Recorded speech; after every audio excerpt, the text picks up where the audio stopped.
নমস্কাৰ বন্ধুসকল, ভাস্কৰ শৰ্মা ইউটিউব চেনেললৈ স্বাগতম জনাইছোঁ। গৰম বেছি হৈছে কাৰণে বহি আছোঁ বাহিৰতে।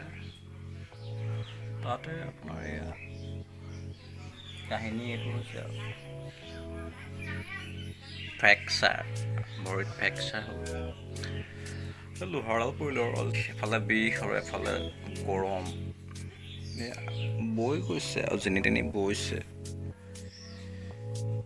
গৈছে, নদী বৈ যায় যেনেকৈ তেনেকৈ ঘামো বৈ গৈছে। বহি আছোঁ সেইকাৰণে এনেকেই বহি আছোঁ আৰু বাহিৰৰ বিল নিদিয়া হাৱাটো খাই তাৰপৰা এতিয়া এনেকৈ আছোঁ আৰু বুজিছে। তাকে বোলো বহুত মানুহে ব্লগ বনাই থাকে, আমাৰ বোলো ব্লগ বনোৱা নহয়।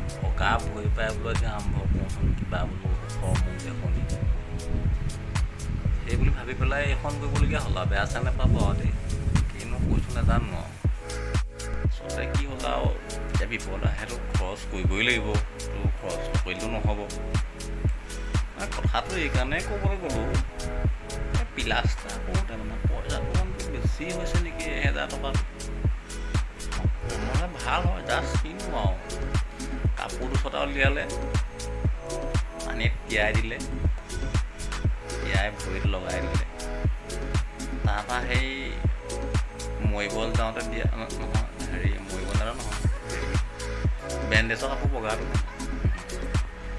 কাপোৰ দুটামান উলিয়ালে আৰু উলিয়াই মেৰাই পাক কেইটামান দিলে। পাককেইটা দি পেলাই আপোনাৰ সেই কাপোৰৰ যে চেলো টেপটো যে তাকে লগাই দিলে বোলে আপুনি এমাহ দিব লাগিব। সৰহ মই বোলো হ'ব বাৰু, কিন্তু অকণ ফিজটো চাই কিবা চাব পাৰিব নেকি? বোলে এইটো মোৰ ফিজ নহয় বোলে, আমাৰ হস্পিটেলৰ ফিজ।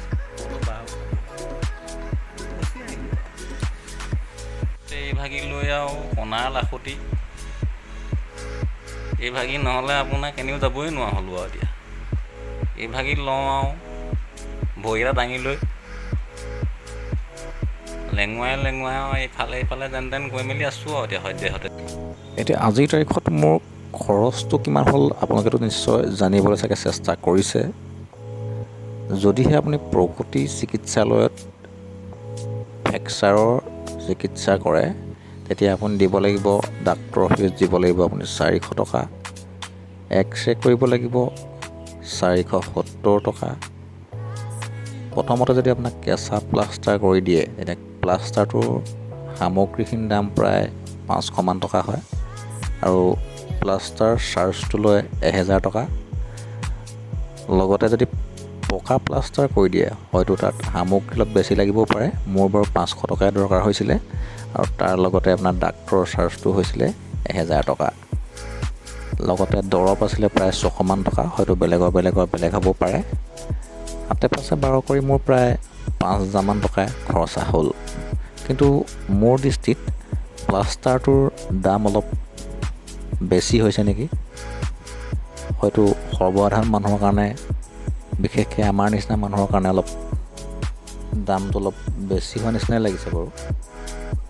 কাৰণ যিহেতু ডাক্তৰজনক এটা ফিজ দিয়া হয়েই 400 টকা, তাৰ ওপৰঞ্চি প্লাষ্টাৰটো বিশেষ একো নাই। যদিও এটা চাৰ্জ ল'ব লাগে, তথাপিতো অলপ এটা চাৰ্জ বেছি হৈছে। আশা কৰোঁ হস্পিটেল কৰ্তৃপক্ষই যদি সেই ক্ষেত্ৰত অকণমান ৰেহাই দিয়ে, অন্ততঃ সাধাৰণ শ্ৰেণীৰ মানুহৰ বাবে চিকিৎসা কৰিবলৈ বহুখিনি সুবিধা হ'ব বুলি মই ভাবোঁ।